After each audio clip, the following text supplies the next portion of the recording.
ఇంకా చెప్పండి. మన పిల్లలు ప్రాక్టీస్కి వస్తున్నారు, కొంచెం ఈలో కొంచెం అసలు అలరి మొగ్గ ఆపలేకపోతున్నాం. సరే నేను చూస్తానన్నయ్య. ఏంటి రాజేష్ అన్నయ్య కదా? అదే రాజేష్ అన్నయ్య ఎప్పుడు మెసేజ్ అంటాడు కదా. ఆ మెసేజ్ తీసి ముందు పెడితే సువార్త రాజు అని పెట్టామక్క.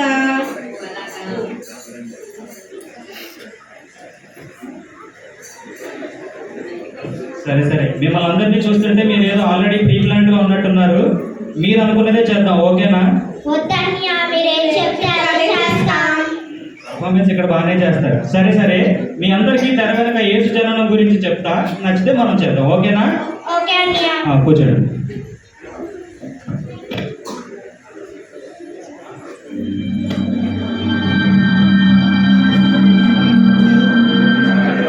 అనగనగా ఒక రాజంటే వీరుడని, శూరుడని, ధీరుడని, పెద్ద పెద్ద కోటల్లో భవంతుల్లో ఉంటాడని, యుద్ధాలు చేస్తాడని, వీలైతే తన ప్రజలను క్షేమంగా చూస్తాడని మనం అనుకుంటాం.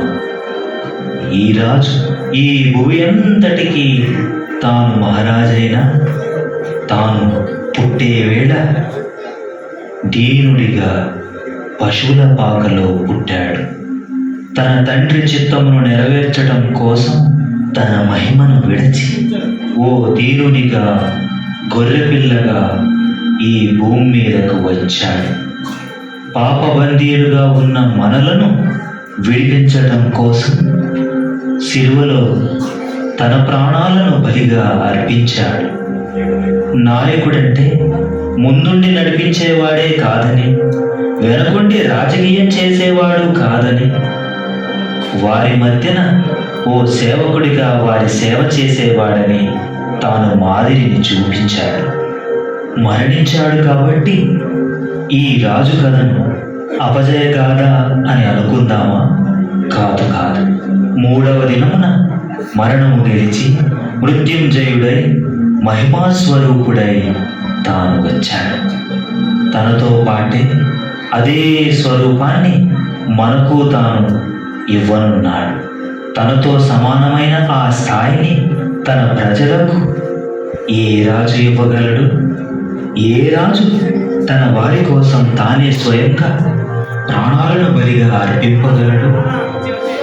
ఏ రాజు నాయకుడంటే సేవకుడని మాదిరిని చూపించగలడు? ఇంతటి గొప్ప రాజును గురించి, ఇంతటి గొప్ప నాయకుడిని గురించి ప్రకటింపకుండా నీవు నేను ఎలా మౌనముగా ఉండవలే? ఆది నుండి ఉన్న దైవము తానే.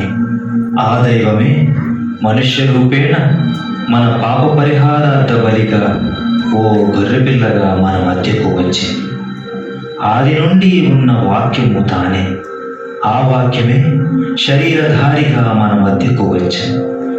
ఆది నుండి ఉన్న వెలుగు తానే. ఆ వెలుగే చీకటి నిండిన మన బ్రతుకులలో వెలుగు నింపడానికి మన మధ్యకు వచ్చింది. అందుకే ఆనాడు ఆయన పుట్టిన వేళ సాదృశ్యముగా తార ఒకటి వెలసినది. ఆ దైవాన్ని చదువురాని గొల్లలు చేరుకున్నారు.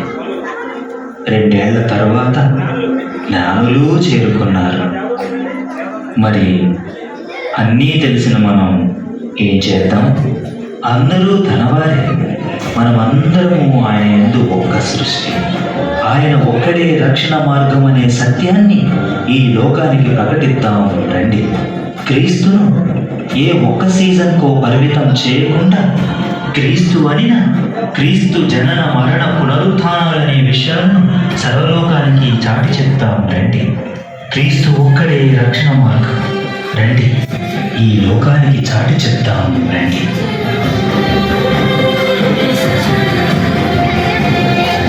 ఆయన ఒక్కడే రక్షణ మార్గము. సత్యం తెలుసుకో, వెలుగు పొందు.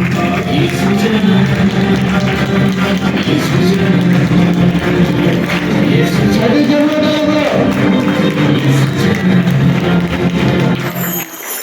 Right, class.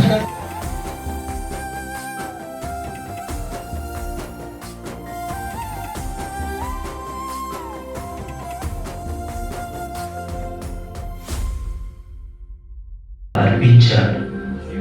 నాయకుడంటే ముందుండి నడిపించేవాడే కాదని, వెనకొట్టి రాజకీయం చేసేవాడు కాదని, వారి మధ్యన ఓ సేవకుడిగా వారి సేవ చేసేవాడని తాను మాదిరిని చూపించాడు.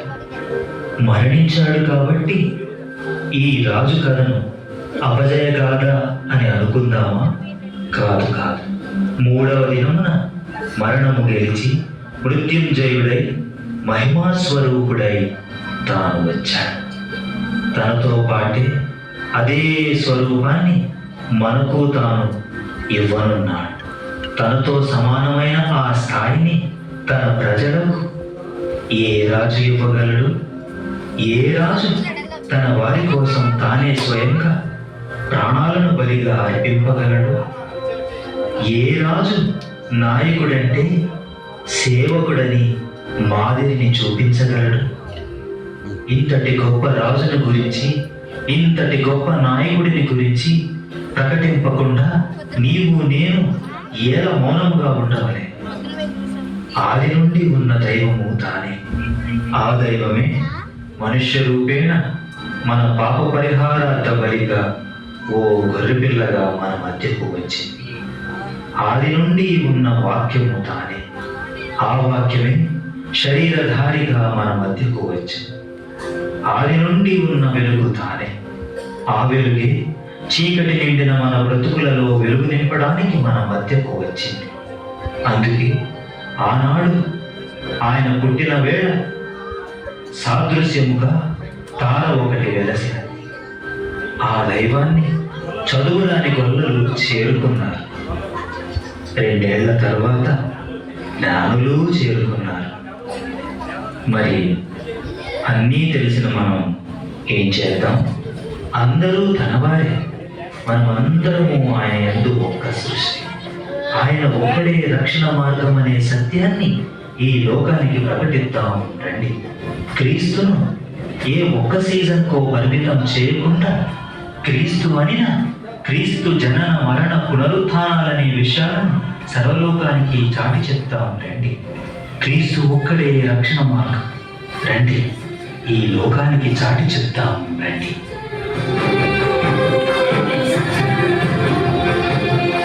ఆయన ఒక్కడే రక్షణ మార్గము, సత్యం తెలుసుకో వెలుగు పొందుకో. యేసు జనన, యేసు జనన, యేసు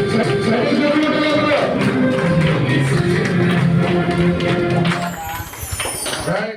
ఆయన ఒక్కడే రక్షణ మార్గము, సత్యం తెలుసుకో వెలుగు పొందుకో. యేసు జనన